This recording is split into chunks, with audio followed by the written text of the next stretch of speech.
So welcome everyone to this School for Business and Society event looking at Gen AI disruption.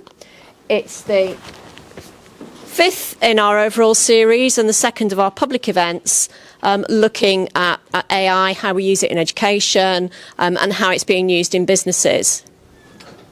So I'm really pleased that we've got Evy with us today. She told me not to attempt pronouncing her surname, so I'm going to be a coward and wimp out of that one. But it's really great to have you here with us. She's come up from the south for the event. Very distinguished speaker, great track record in working in this area. You've probably spotted that today's event falls into two halves. Evy offered us two topics, and the two were so interesting that we actually persuaded her to cover both. So we're really grateful to you, Evy, for that.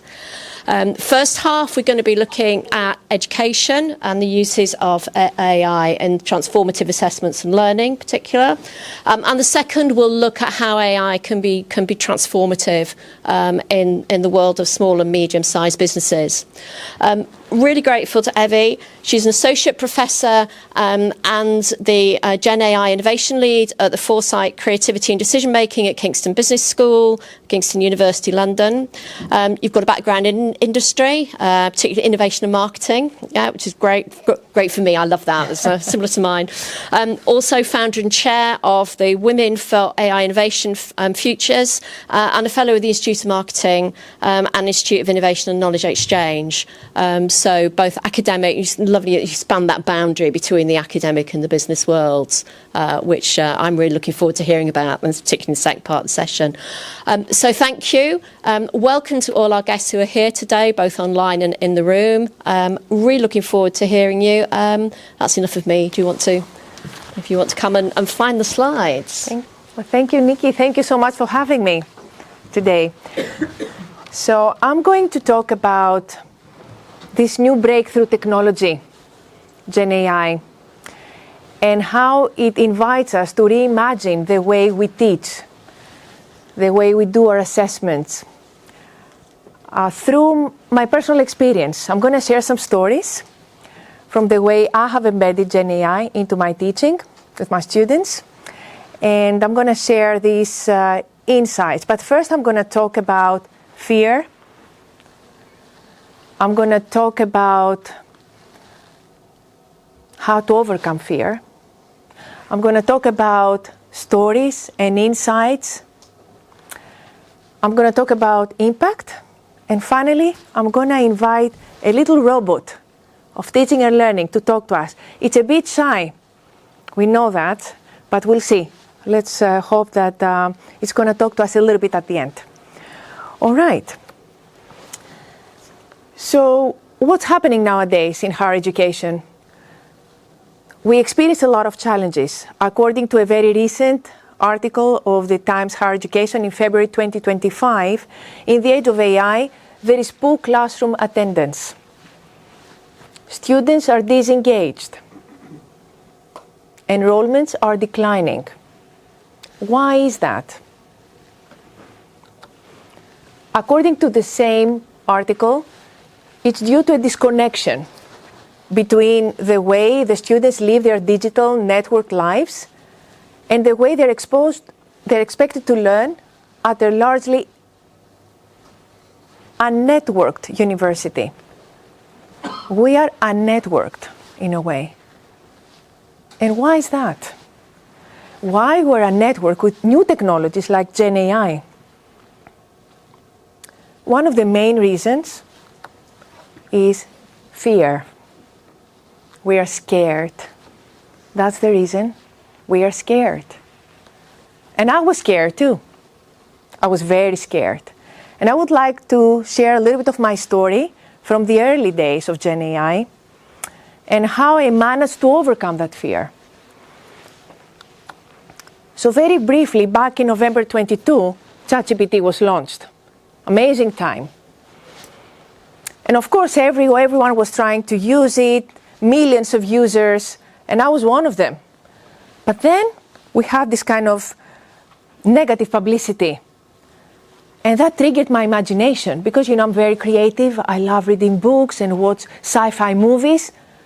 And then it was all about Terminator. You know, these intelligent machines that they will take over, right? They will manage us. And I thought, oh, no, this is not for me. I'm scared. But then there was something there that was very inspiring. The fact that I could talk to these machines, and I love talking. I love words. I'm not a tech person. I don't know Python. I don't speak computer languages, but I speak the human language. And I could communicate with these machines. Amazing. So what I've done, I started reading, and I have some nice books over there for you to read. Maybe you have read them already. One was about human-compatible AI and the problem of control by an AI expert, Russell, in the US. And that book really changed my perspective. It actually advocates that we can control these systems now that they are in the making. And I mean Gen AI, not the traditional AI that has been here for very long. So we have a role to play, and we can control them, and we can shape the way they behave and how they can do good for society.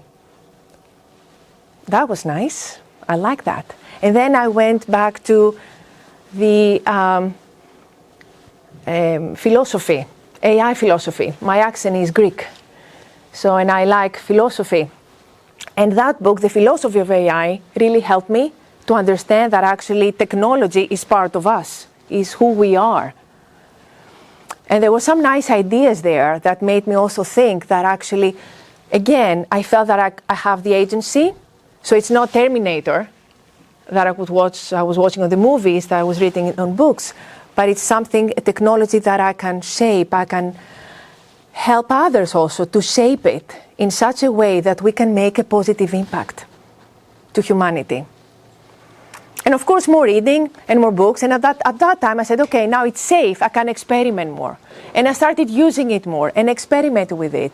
And I talked to mentors, experts in software companies, friends and family who knew this technology, who understood this technology a little bit better than I. And then there was a eureka moment back in, I don't know if I'm mistaken, maybe June or May 2023, that this new technology offered the opportunity to us to create our own robots with just words. Can you imagine? So then everything came into place. And I thought at that time, this is amazing. And I started creating my own robot from my research that I will show you today. So I'm going to invite this robot today. And at that moment, I said, well, this is it. This is what we need to do to help our students to learn how to do this. So in September, I got into the class when everyone was scared in my uni, and I'm sure in many other unis in the UK. And I got into the classroom and I said to my students, well, guess what? We're going to use this technology. We're going to embed it fully, 100%. In the teaching, into the assessments. And this is the story that I'm going to share. So, 2 years of embedding fully Gen AI into teaching and learning in postgraduate modules, entrepreneurship and design thinking. But hopefully these insights and learnings, my own insights, are transferable. So you may be aspired to use them in your own modules. Now, we have used an integrated pedagogical approach to make this work. And this approach is transferable. It's a combination of, what else, of course, philosophy, dialectic and rhetoric with networked learning. And I'm going to share with you some insights how they work and some practical examples. Now we start with the problem. One of the main challenges with Gen AI is that often it generates hallucinations. You know what that is, right? Yes. Well, okay, but that's not the biggest problem. The biggest problem is that users may not recognize those hallucinations. They think they are right. This is the truth, basically, for them. So in 3 seconds, you get hallucinations that you believe it's true. This is really, really dangerous. Now, how this approach can help us? Dialectic is about examining and discussing opposing ideas to arrive at truth, right? So you don't take this kind of one idea as the truth. It's an iterative process that you need to take to arrive at truth. Rhetoric is about persuasive communication of your ideas to others by speaking and writing. That's also interesting for what we're trying to do here and how to manage this problem of hallucinations. And this is an example how we've used that in the classroom from day one. I have this photo there because it's actually very representative of how we approach Gen AI into teaching. Well, Gen AI is another teammate in the classroom. It's not a tool. No. It's another teammate. And it's about collaboration. So in the classroom, we used Gen AI with different roles. One role was the challenger. How exciting. I cannot tell you how, really exciting that role was for all of us in the classroom. So basically, the Gen AI was taking the role of providing the antithesis, the opposing view of what we were discussing in the class. Because usually we tend to agree or we tend to have, conforming views. But then Gen AI was coming with a different view, a different perspective. And even in live projects, when we had live projects with companies, the Gen AI, through, of course, some questioning and an iteration of questioning and answers, it was able to elicit this kind of fractures and tensions in what was going on. So a challenger. Another very interesting role that Gen AI had, among many others that I'm not going to share right now, it's as a thought partner in teams and across individuals, which basically means collaborative questioning with the machines, so humans, teams of humans and machines, and the critical evaluation of responses. Basically, this is what's happening in businesses right now as we talk. So basically, we have teams of humans collaborating with the machines, with agentic systems, for example, through questioning. And that's why Anthropic, Claude, this platform from Anthropic, has just 2 weeks ago, I think, it has developed a new platform where it provides the opportunity to companies or universities to collaborate together with the machine and improve the questioning process. How amazing. And of course, there was a process of student metacognitive reflection, the critical reflection of the process itself, in the class and in the assessments. So as you can see, we could not get the truth in 3 seconds as you work with Gemini or ChatGPT. But it took us a little bit more time and effort. It was a journey. Now and then, of course, what's important is kind of presenting these ideas to others. And there were a lot of student ethical debates and pitches. These debates about the opportunities and the risk of Gen AI, the ethical and the non-ethical dimensions of Gen AI, very, very crucial, especially at the beginning of the module. So actually we can clarify that and have a common ground to start working with our new teammate. A lot of reflecting writing. And of course, at the end of this kind of journey, using Gen AI in the role as a multimodal storyteller. And here I have a video that was produced by one of our students as part of our assignments, where she is a sole entrepreneur, no resources, nothing. But through an iterative process of questioning and learning, working on her startup, on her idea, how to scale it up, she used a free access platform, and she created this story that encapsulates the value proposition of her startup. Of course, in a couple of seconds, but if you think about it, there is a whole journey behind that. Now, you can see a lot of errors because this is free of charge. So if you want to remove the errors, you have to pay something. So hopefully it's going to work. Mealkind. We're here to create a positive impact on the world, one meal at a time. Our meal kits are designed by experts, tailored to your dietary needs, and delivered with flexible same-day options. We saw a problem. A service that puts the planet first. Together, we're ensuring no child goes hungry. Rebuilding forests and fighting deforestation. Together, empowering at-risk youth to shape their future. We collaborate with certified suppliers to bring you the best. Your choice creates a ripple effect of positive change. Join our movement today.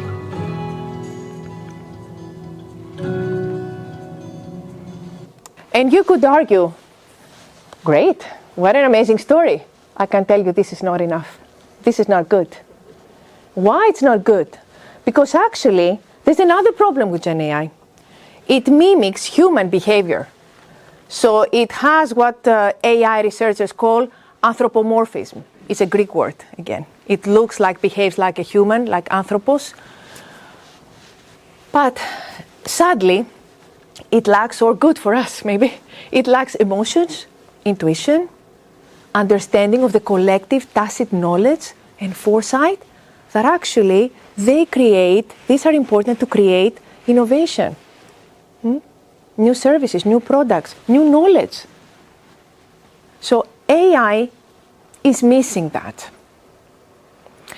And if we tend to connect more with Gen AI because it behaves like humans, because we tend to, we're going to miss a big part of producing new knowledge and innovations. So what's the solution?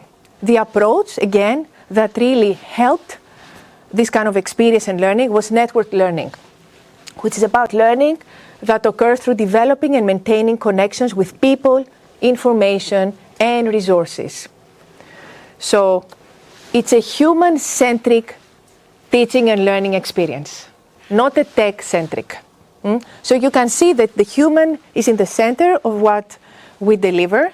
Of course, the robot is there, absolutely, our little robot, our little friend, with a lot of technology and a lot of certifications that our students got from Google, IBM, and others, and work with different tools. But as we said, that was not enough. Information, which means the domain knowledge expertise, is critical and has to be transferred to the students at the beginning of the module. Because imagine, the way you can build those robots is through knowledge. It's not just through words, it's through knowledge, the domain knowledge. So that was important. And then it's all about the lived experiences with experts, with businesses, going outside of the class, working together, working with pens and papers, with Post-it, drawing. So lived experiences that they were actually leveraging the rhetoric and the dialectic that we used previously for Gen AI. Now, how did this work? Where were the results? We'll have some good outcomes that I would like to share with you from this experience that we had at the uni. We had students that at the beginning of their experience, they were really non-confident about themselves, not confident about their businesses. And through this journey that we all loved, by the way, myself included, we all had class engagement, me included. We loved the experience of the in-class education. The students did very well academically, 95% pass rate. Don't think that they copied and pasted from ChatGPT. That was not the point. There's another talk about that. There's another actually learning about assessment strategy. But they did very, very well. The feedback that we had was the top 5 across the whole university, Kingston Uni in London, including School of Arts. We could not compete with School of Arts. School of Engineering, Social Sciences, top 5 from these experiences. And most importantly, they did so well. They won multiple awards, multiple award winners in the competitions that we had at the uni. They won money, they won confidence, they won resources. Our students. And actually the ideas that they had was human-centered, doing something good about society, about humanity, but through the Gen AI lenses. Even now, that was from last year. This year, that continued. That's why I'm delivering this talk, because, well, it's not a coincidence anymore. So we organized a very big competition, a hackathon, together with the Kingston Council at the Amazon premises, something about social services and Gen AI, and we had 100 students from across the uni. And then our students were there. And I'm so proud of them because you see that's the winning team over there. The leader of the winning team is my student. And the runner-up there is my student. And not only that, they felt so proud because they served as tutors to the others in this competition. So, and of course, their idea, again, it's about doing good. Doing good through this new technology. Fascinating stories. Of course, it continues.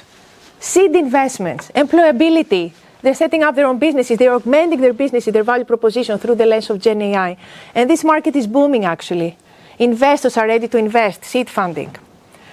So this year, we tried to work a little bit on developing robots in the classroom with the company.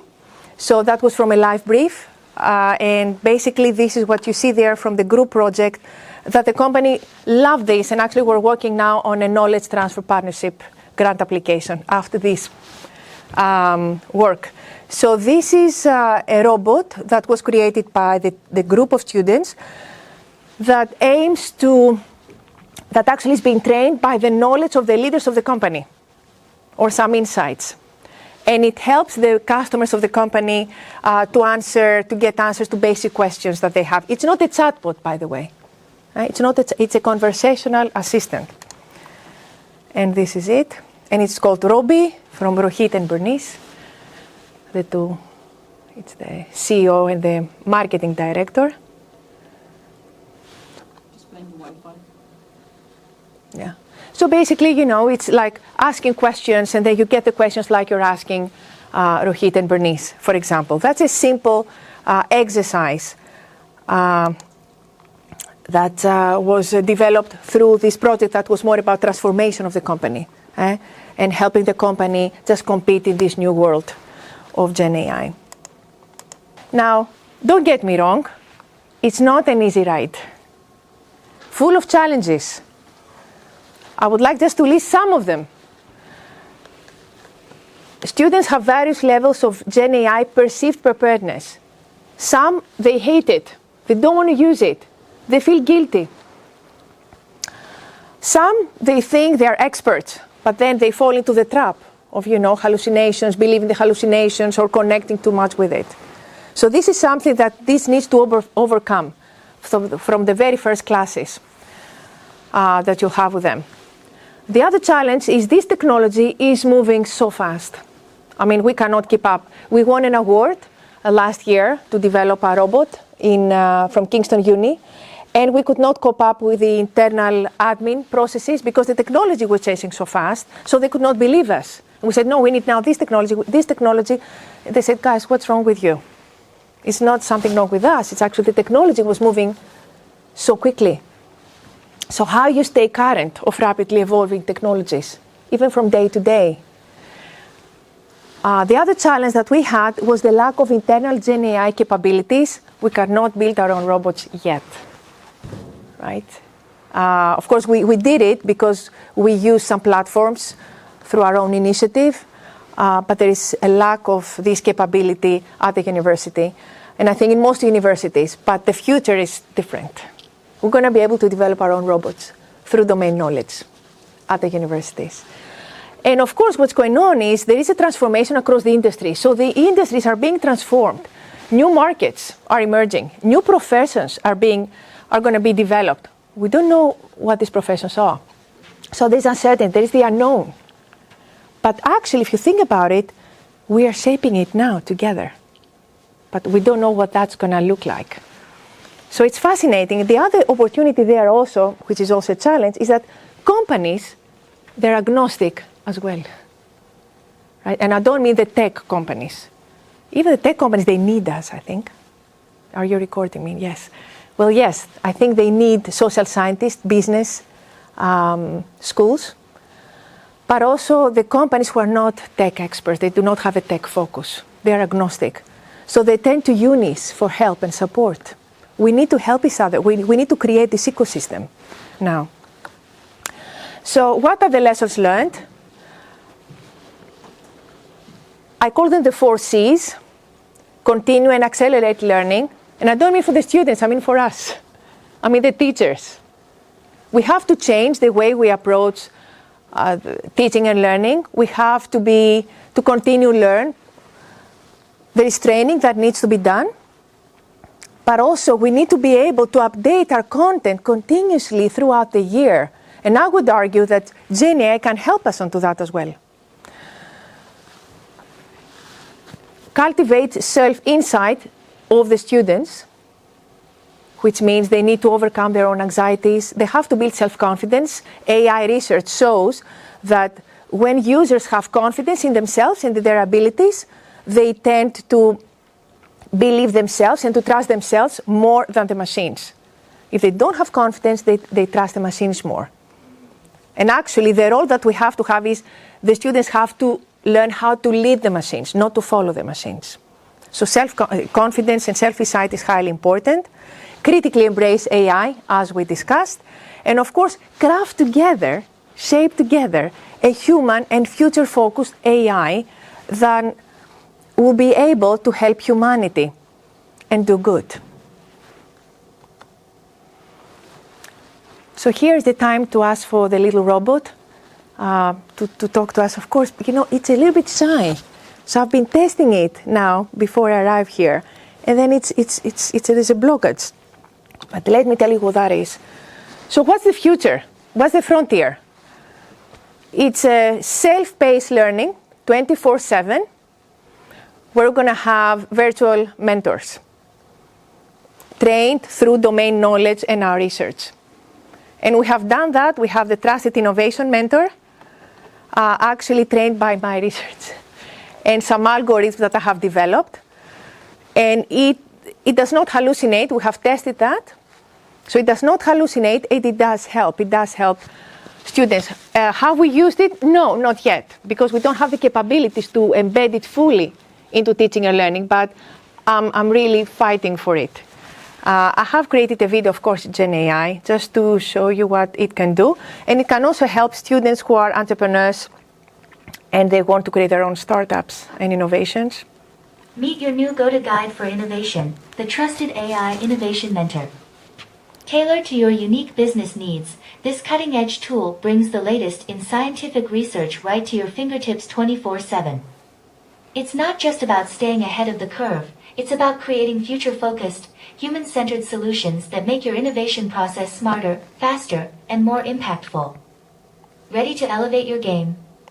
Let's innovate together. Okay, let's invite the robot.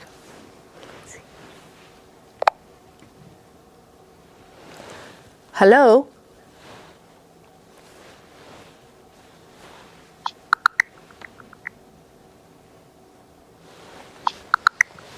Hello. Lovely to hear from you. What would you like to explore today? Are you looking into something specific from the Sustainable Development Report 2024, or are you working on an innovation idea you'd like help with? Yes, just tell me in a couple of sentences, what are the 3 most important steps to start my innovation journey according to research? Please use the English language. Thank you.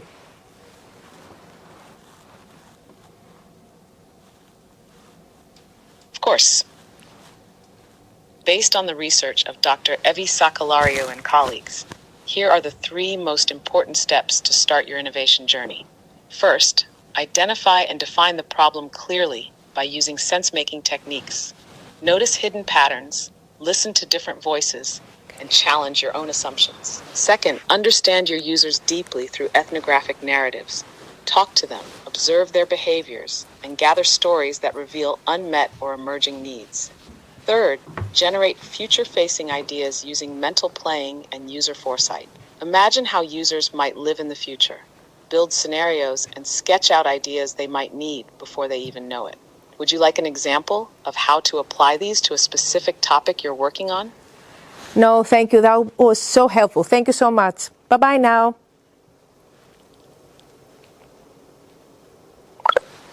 Thank you. Thank you very much. So that's the future, which is actually here. I hope you enjoyed the presentation. And I'm here for any questions that you would like to ask me. Thank you.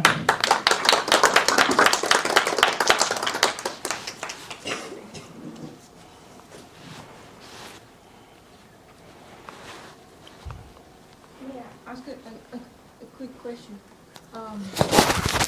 First, of course, I'm very excited about the possibilities of using Gen AI and that's why I'm here. But today in the morning I was reading a discussion paper with some interesting results, and I would like just to hear your perspective. So in this paper, what the researchers found was that professions where employees are exposed to the use of Gen AI and who engage with it, they observed that the number of working hours, the working day, actually increased. So the workers are more efficient, but they work more hours. And the other consequence observed was that the non-working hours actually were spent more in screen-facing activities. What does that mean, screen-facing? For example? Going to the park and playing football or This is for students now or employees? employees. Employees, okay. Yeah. I mean, we are employees, right? So Right. we work. Right. Sorry. We are employees and we work at the university, right? And the students will become employees. Yes, So I was wondering, this is a discussion paper, of course, so I because you have been involved with that, I was just looking forward to hear your perspective of this effect of using Gen AI. So we live in extraordinary times. I don't have the answers. Indeed, we are in the making. And as every technology, any technology, it's the way we're going to use it, to our benefit or not. I don't know about this paper that you're mentioning. I haven't read it. I haven't come across. But I think my presentation was about exactly that we need to make sure that we don't only interact with the machine, but somehow we put time for the human activities, the lived experiences that are important. So, and I will talk about that in my next presentation, about the think tank that we have set up. Ideally, I would like to see companies to have, to reduce the number of hours for their employees that they're working on mundane tasks and boring tasks, and put a little bit more time in creativity, in developing innovations, and working with their customers outside of the office, for example. This is what I believe. But again, it's up to us how we're going to use it and what for. And we have to see if there are impacts, if there are negative impacts like that, then we need to change it. Just a quick question. When you said at the start or about anxiety that students have about using AI, and also that you experience different types of students in the sense of some are very confident using it, some maybe had misplaced confidence in how they were using it. Could you give us a little bit more information about how in the classroom you supported students through that journey? At the beginning, we were not using Gen AI because we have to build this common ground. We have to start this journey. We have to have a common vision in the classroom. So there was a lot of discussion, and this kind of debates really helped. So debates, pitching about issues and topics, and then discussing openly about it, not feeling really guilty about having issues or not having issues, and experimentation, a lot of experimentation with Gen AI. Gradual steps, small steps, which allowed me actually also to talk about the theory and the theoretical underpinnings. And it's also the enthusiasm, personally, that I had about this technology and how I was trying to transfer this enthusiasm to the students, but through gradual steps, through experimentations. And, you know, it's a journey. It takes time. It's not happening overnight. But the student that you saw, who led the hackathon winning team, she was the one actually that said, well, I've never used it. I don't want to use it.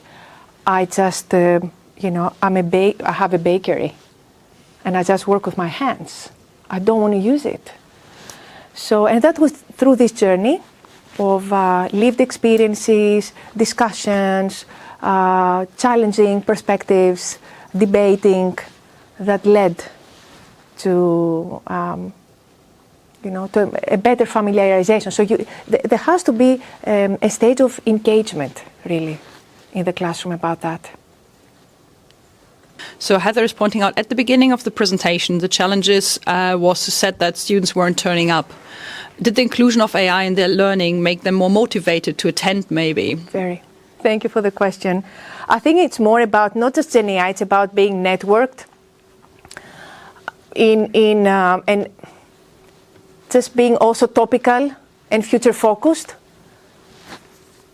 I think this is where the students found that very engaging.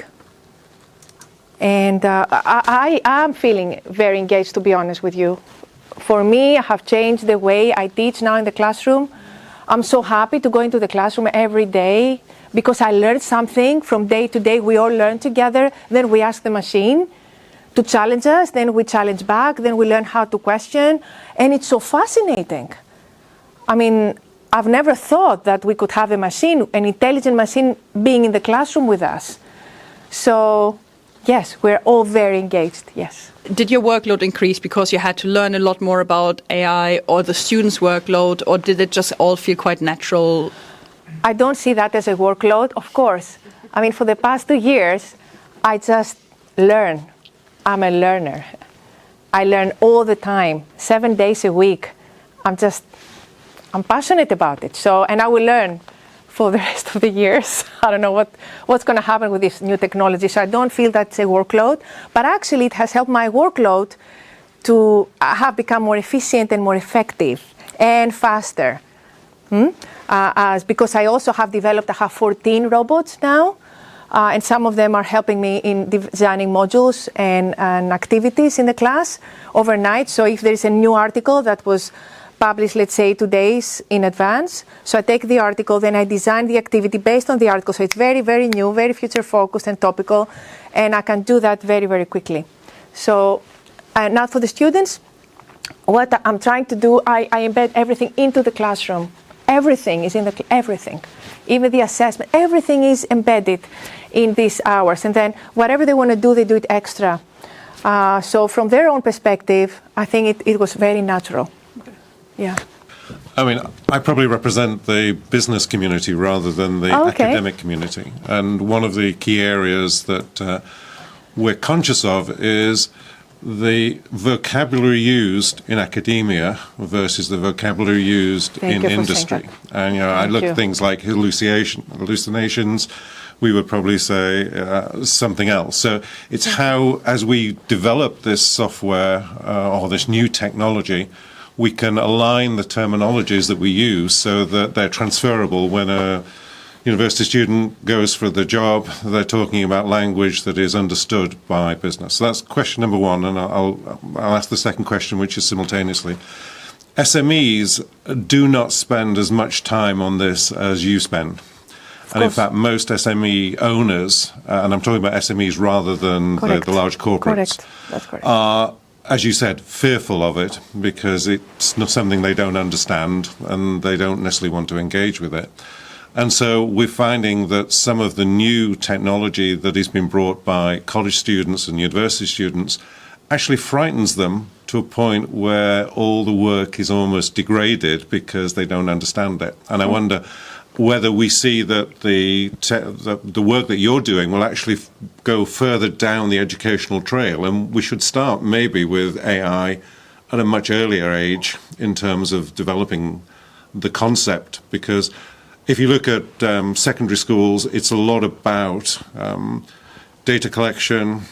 If universities is about critical thinking, human things, perhaps we need to move that further down the line, because data collection is now easy. You don't need to spend hours and days trawling through books or the internet. You can have it. It's around those 4 salient points which I think are brilliant. Emotions, which we have, the inner intuitiveness, which you can't teach and probably will never ever be able to teach AI, and the foresight. Those are the things that make us different, and that's the thing that probably humans will ultimately spend most of their time on when everything else is done. So, two questions.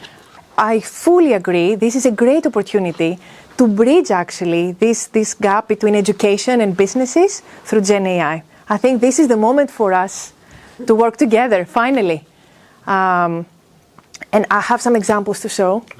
Now for the next one, again, that's why what we believe and what we advocate is human-centered, future-focused Gen AI for humanity, for people.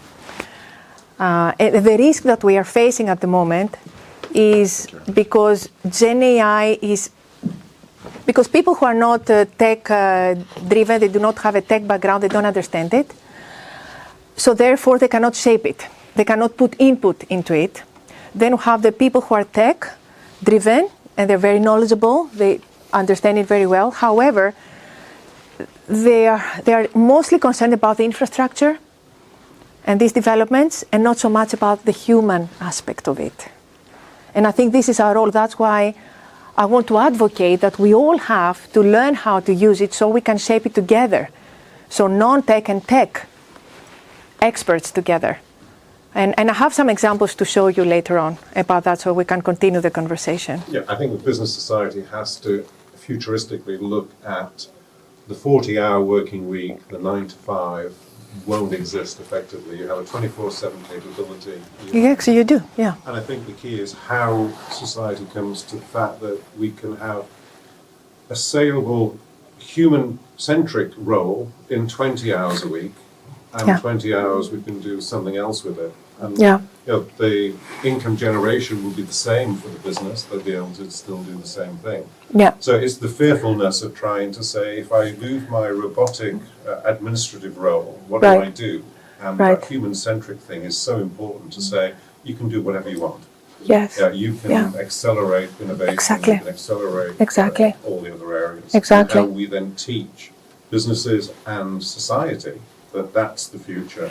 Exactly. Not trying to pretend it's not going to happen, because unfortunately it's already happened. You can't put it back in the box. No, it's I don't. And you're right. And I think the way that can happen is through use cases. So basically, examples, best practices of where this has been applied, and then you measure the results, and then you can disseminate this knowledge. So you need some pioneering companies, businesses, SMEs, to start the journey with educators. This is what I believe, because it's about knowledge as well. It's about tech, it's knowledge, domain knowledge, about people, humans, emotions. So you have to put everything together, and we have to start this journey together. We have some companies working, pioneering companies in London that I'm working now at the moment, and I have some insights to share with you. And I think this is how this new world is going to be shaped by the pioneers, the explorers, who will lead the way, and they will win the market also. That's my point later on. So we need to move on, but I know, Anjan, you've got a quick question. We have one more question from Zoom. So what support did you receive from the university? At the beginning, the university was very fearful. I was the only one who did that back in September 2023. But then they gave me an award. I won an award. Some money, basically, to support, and had a multidisciplinary team from AI, engineering school, and a student of mine who now has set up his own business. I'm very proud of him. So yes. And now I think it's step by step, it's gradual, you see. But because we have done something that has an impact, now they can see this impact, and they want to follow. They want to do things. They want to innovate more. So, yeah. Great. Thank you.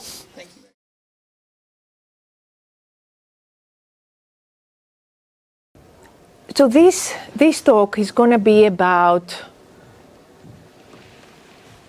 how to blueprint innovation of Gen AI in business.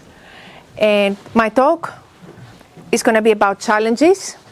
It's going to be about opportunities, some examples, some stories, personal stories and insights. It's going to be about preparedness and blueprint how we change.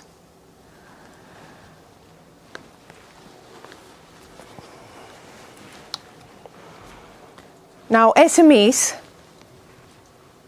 very often struggle to scale up, especially in uncertainty, like the environment that we all live in now. Some of the 4 more important reasons why businesses fail to scale up, according to Forbes, is leadership capacity. So sole entrepreneurs or entrepreneurs of small businesses that they are trying to lead teams and to lead themselves. How scary that can be, how difficult that can be. Lack of talent and skills. Very important, especially the marketeers are aware of that and the innovators. Lack of market need and real customer insight to drive meaningful and suitable innovations for products and new services. And if you see these kind of problems, of course there are many other problems, but these are some of the most important ones. So if you see these problems through the perspective of lack of resources, then the question is, how do you try to resolve those problems when the resources are limited and scarce? And then the question is, we have a new technology now, we have Gen AI. Is there any way that Gen AI technology can help meet those challenges, resolve those challenges? And I would like to start with some data and some opportunities. Well, according to Bloomberg, the Gen AI market is expected to boom by 2030 and to reach $1.3 trillion. Now, why is that? What's going to happen? The expectation is that it's going to be developed through a lot of investment and revenues from infrastructure and software development. That's fine. But what's interesting for us is the development of agents, robots, and agentic systems, systems of robots. How exciting. So wherever I looked at, various sources, it's exactly the same insight. So maybe there is something there, which means that the market, the businesses are going to embed, are going to use this kind of assistance in their businesses, which means if you're not using them, your competitors will, or they have already done. So let's have a look. What do we mean by assistive agents? Well, in the States now, the most recent talks in the States, they call them teammates. My teammate. On the other end, we have the agentic systems of AI. And here is about Gen AI, just to clarify that. I'm not talking about AI, it's about Gen AI. So very quickly, a very brief distinction in the definitions. So basically the assistive AI or the custom agent or your teammate is this kind of agent of Gen AI that is like, it works like a co-pilot and helps the user to do a task. So they do the task together and the human is in control. Now, the agentic system is, you could argue, is like a system of various robots that they work more in a more autonomous manner and they execute tasks. So basically the human intervention is very limited. But in both cases, humans have to develop those, right? Through knowledge, through instructions. So you could argue it's like in work environment, it's like you create a job description and you get a trainee that you need to develop. So they all need training. Great work for educators as well, because this is our job, to educate others. So now I would like to share some examples and how these kind of new technologies can help resolve or help to resolve the challenges that I mentioned earlier. These are just some examples from the work that we have been doing and some insights. And of course, there are very many other ways that you can use these technologies. So let's talk about leadership capacity. As we said, it's a scary thing. It's a huge challenge to work as a human leader of a small company or as a sole entrepreneur or as a medium-sized company. Actually, you work 24/7. You even dream about the challenges that you have in business. You work during the weekday, the weekends. And it's such a lonely job compared to big companies, big multinationals, that they have support systems. They have many layers of leadership that they support each other. They have also mentors, external mentors to help leaders of the organization. So it's a difficult job. How Gen AI can help? What we're working on is a leadership coach. A leadership coach that actually has been trained through established frameworks of leadership. So it's not just about typing on ChatGPT, I have to make this decision, can you please help me? Because it will hallucinate, because it will give you the wrong information, the wrong answer, and will guide you to the wrong direction. But if you actually have a robot which is trained, designed to help you and your needs, based on established framework from higher education, from research, and to talk to you in a way that you understand, so business language, so personalized, in a personalized way, that could help as a thought partner, as a co-thinker, or as a challenger, as I mentioned earlier in my previous presentation. The expected benefits, we believe, because what's missing also to make this transformation is to measure the KPIs and the return on investment. This is what we miss. And this is what our role also has to be from business schools. So we expect better decision making under pressure, because you can have your leadership coach 24/7 again, at your own pace. And, you know, they're never tired, basically. Faster goal achievement, even change in your leadership style. Better employee feedback, just to name a few. Okay. Actually, the way leadership coach works is like a brain exoskeleton. You see, I love sci-fi. So, and you can augment your skill set through this coach. Now, you have to figure out that actually there are other leaders that are already using this technology in such a way. So if you're not using this, let's say, leadership coach or this robot, however you want to call it, you have a weakness against your competitors as a leader. So some food for thought, basically, on that. Now, another challenge, talent, lack of talent and skills within the business, and no resources. Now here I can only share another initiative that we have taken with Commit, which is actually the construction network of UK. And we have started collaborating together for a couple of months. And we have identified the need for upskilling in both Gen AI and in certain roles within this industry. Why? Because this industry works with a very low profit margin, and they have numerous projects, very complex projects that they have to work on. So you have new people getting along with joining the projects. They have to deliver well. They have to be trained. Who has the time to train them when they have to manage all these complex projects? So the idea that actually we have developed is a system, an educational system to upskill employees in the construction sector. And this system is transferable because the robots can be changed depending on the sector. So I will show you how that works. So we have two robots about Gen AI, just to learn the basics of Gen AI, just the basics of Gen AI, and an assessor, which actually help you to learn those, and it checks whether you have learned the basics of Gen AI. And they'll have two more robots working on specific roles. One of them is the environmental impact agent. Let's see how this works. So for example, here you talk to one of the agents, which is the assessor. And basically, it gives you a quiz based on your needs, on what you want to learn or what have you learned so far.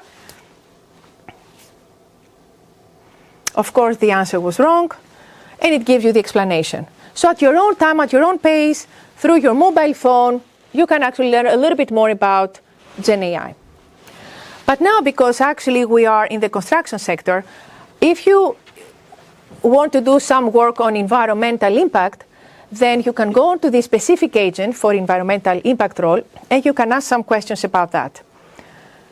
And this is where the agent, the robot, asks you if you're interested in learning about strategies to reduce carbon emissions in the construction project. So a nice introduction, an overall introduction.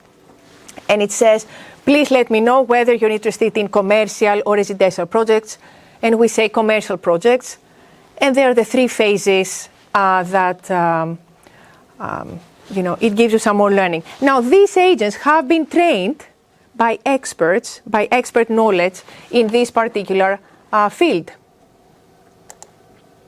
So again, you see, it's all about knowledge domain. It's not just another GPT, another Gemini that you ask some questions. It's about robots that have been trained and educated. Now, what are the expected benefits? Reduced training costs, faster compliance and certification, lower rework and error costs, environmental fine avoidance, carbon reduction, hopefully, project efficiency gains. Some of the expected benefits in this project. Now, the other very important challenge that SMEs have and startups have is the lack of market need. So they develop products and services that nobody wants, or they cannot revise them accordingly. Why? Because they tend to develop products and services that they feel that they're appropriate and good, or their families and friends believe so, and they don't have the resources to analyze market trends, to gather insights, and then how they move from these insights to the new service that they have to develop. And here basically is what we were discussing earlier about how we can translate the knowledge, the research knowledge, into business insights and support. So we took this mentor that I was telling you about earlier, which is trained on research, established framework from companies, 10 years of research on innovation. We have best practices, we have an algorithm how that works. And we have trained this agent that actually can give advice to SMEs in their own language and in their own style, what to do. And it does not hallucinate. Now, we'll give you an example here where what I've done for this demo, I took a real question from an entrepreneur in South Wales. I have changed his name. Now his name is John. And basically he put a question on the web saying, I'm desperate basically. I have bought a coffee shop. It's not working well. I don't know what to do with it. I'm lost. What should I do? I don't have another job. Help me. There was no answer on the web. That was a couple of years ago. So I said, okay, let's take this for this demo and give it to the agent, to the robot here. So let's have a look. So this is John, just bought a coffee shop. I just want to walk away. My dilemma is I don't want to spend another 2,000 on new espresso machine. I don't know what to do. Please help me. And we give that to the innovation expert. So basically you have an expert with tons of knowledge and experience on your mobile phone. Hi, John, thank you for your honesty. Well done for reaching out. I can hear how stressful and disheartening this feels right now, but I want to support you. So it gives some advice, and you see some quick actions and tips in the language that this individual understands, which basically it's based on established frameworks that can be helpful for businesses, and we know that they work. So actually the expected benefits for that: enhanced innovation capabilities when you don't have the resources to do so, and this is accessible now. Shortened time to prototype of the new service. Strategic market fit, finally. Product and services that they meet a consumer insight and consumer problem. Enhanced stakeholder engagement. Cost savings from failed idea avoidance. Ideas that have not been tested.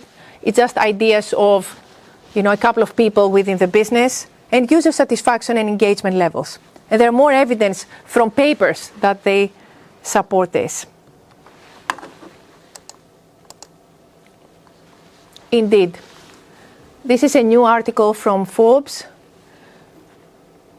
that suggests the following. Companies using Gen AI to unlock efficiency gains and improve the customer experience might be able to boost profits by as much as 2.5% to 5% in months, not years. 64% of the leaders indicated that Gen AI already was being used to help reshape their organizations. Here we mean larger organizations. So it's happening, it's here. So how ready are you? And businesses need to reflect and think. We have developed this framework of readiness levels. As an individual, as a leader, where you're at the moment, are you level 1, just infrequent use of Gen AI, moving up to level 4, development of custom Gen AI assistants.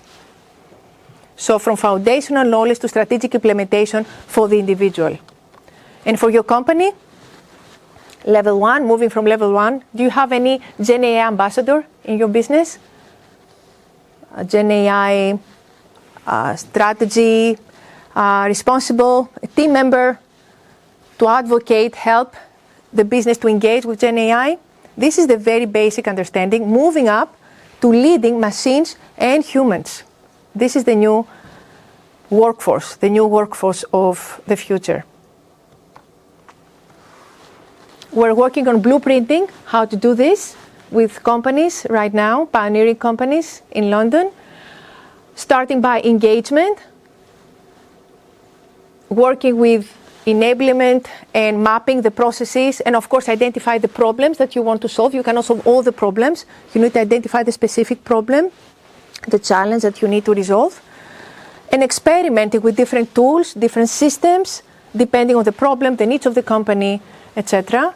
Moving up to transforming the company, which means as soon as you embed this kind of Gen AI automation, there's going to be some free up time for your employees. So what do you want to do with it?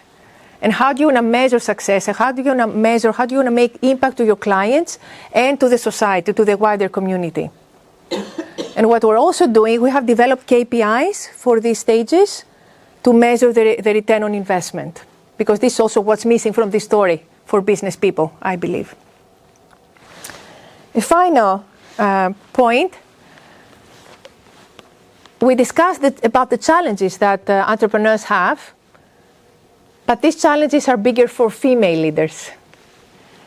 Female leaders who do not have a tech background. According to data, women do not want to use Gen AI. They do not want to take the risk, whether they are the leaders or whether they are the employees.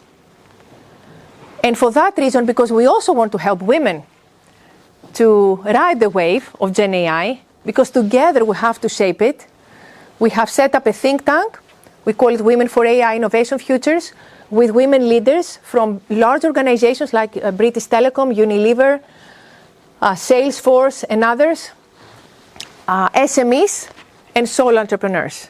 And we're working together with discussing the issues, producing thought pieces, organizing some roundtables, and also working with AI-generated podcasts from Google, which are very funny and very interesting.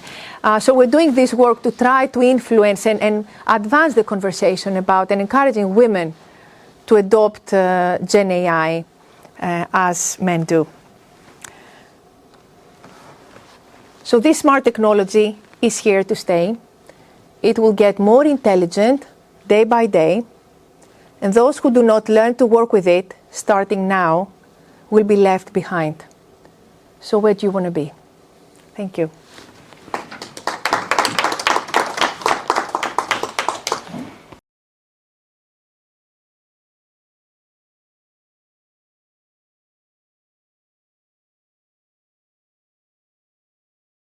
Thank you so much again. Super interesting.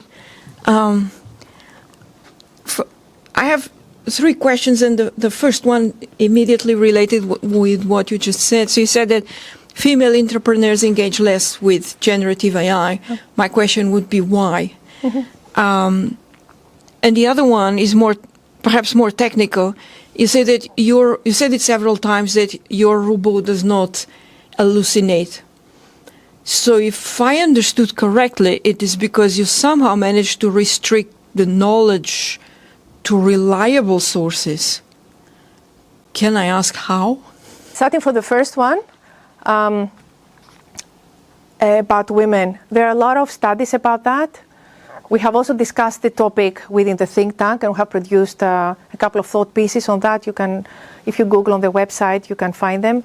It's actually about fear of technology. Some women do not feel very comfortable with technologies. Some women do not want to take risks because this is a new technology. Because in all their lives progressing in business, they wanted to minimize risks because their path was not easy. So they believe that by embedding Gen AI, they will take more risks. So they don't want to do that. Another reason is because they're afraid that all the cognitive effort that they're putting into their job, it will be taken from Gen AI and their cognitive capabilities, which is another fear that they have. And they want to stay strong, protect their cognitive abilities. These are some of the reasons. Again, it's through use cases. So women that actually they are pioneers, and we have identified certain women across the world in big companies who do not have a tech background, and they're pioneering this kind of Gen AI design and deployment for doing good. So we would like to spread the word around that.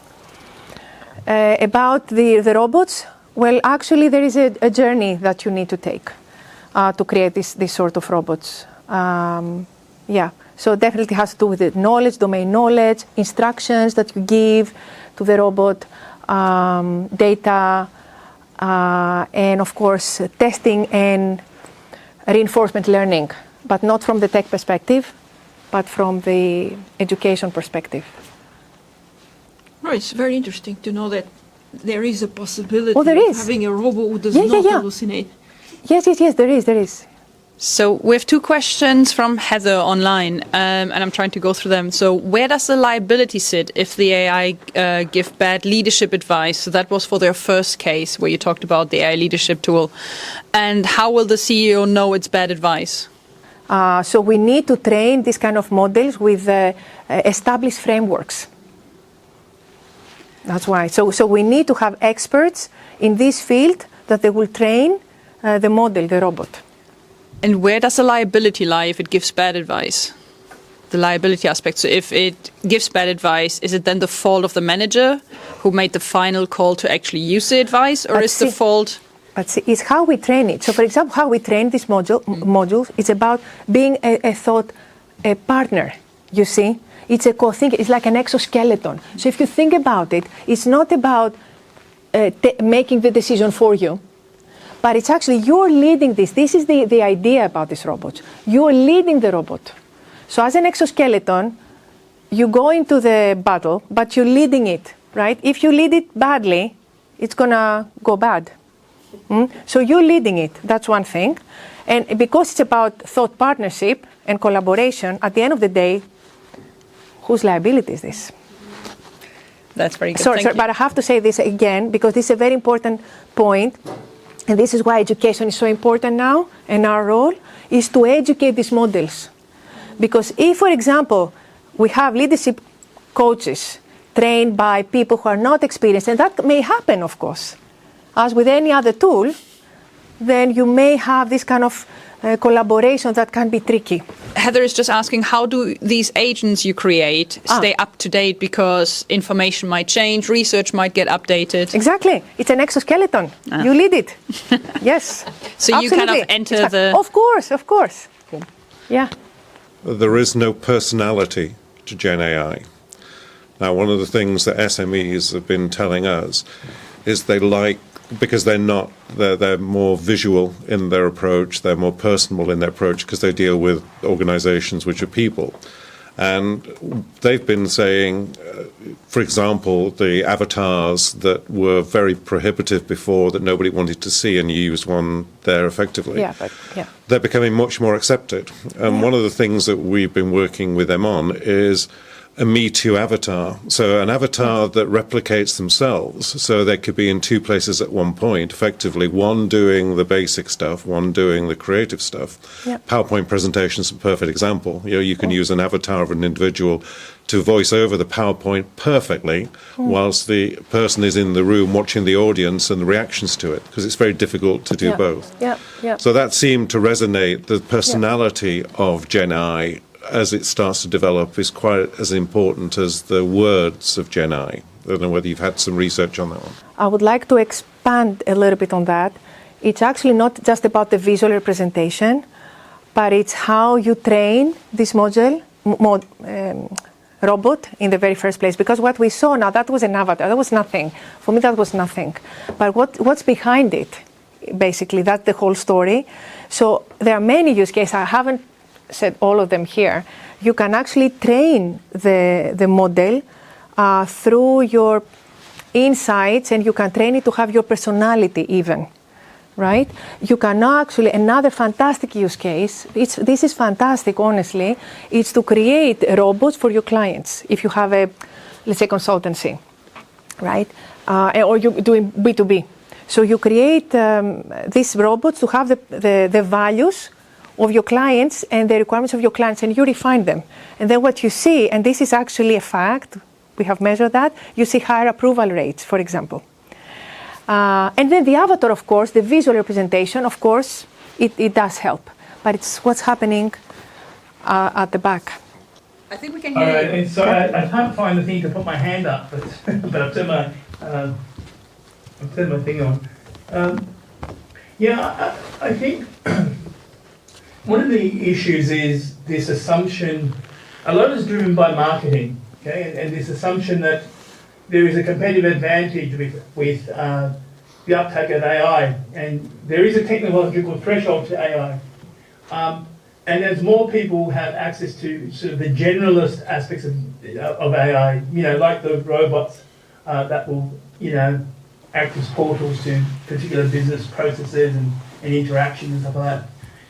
The thing is any company can adopt those. And so the benefit of those and the competitive advantage of those starts to erode, right? So the other aspect of it is what the end game is with the uptake of and use of AI. Fundamentally, a lot of organisations that are thinking about and using AI. Just for some clarity here, I'm working with the Defence Force around AI and decision making, but essentially, a lot of the decisions around AI essentially deal with the power structures within organisations. So particular people won't allow AI to make particular decisions which erode their power. So in terms of decision making, the issue there is much more important, because let's say it's to win a war. If you say to AI, if you program AI to say, let's win at any cost, it can do that, right? Yeah. Ethically, really terrible. And there's a lot of systems in place to stop by doing particular things. Okay, so in that respect, in more generalist terms, I can't see the long-term benefit for individual organisations or industries over the long term, essentially. Yeah, I understand that. Yeah, there are different views, absolutely. I understand that, and I respect this view, absolutely. It's a possibility. I don't agree with that. I have a different perspective, and I don't work with AI. I work more with Gen AI, to be honest.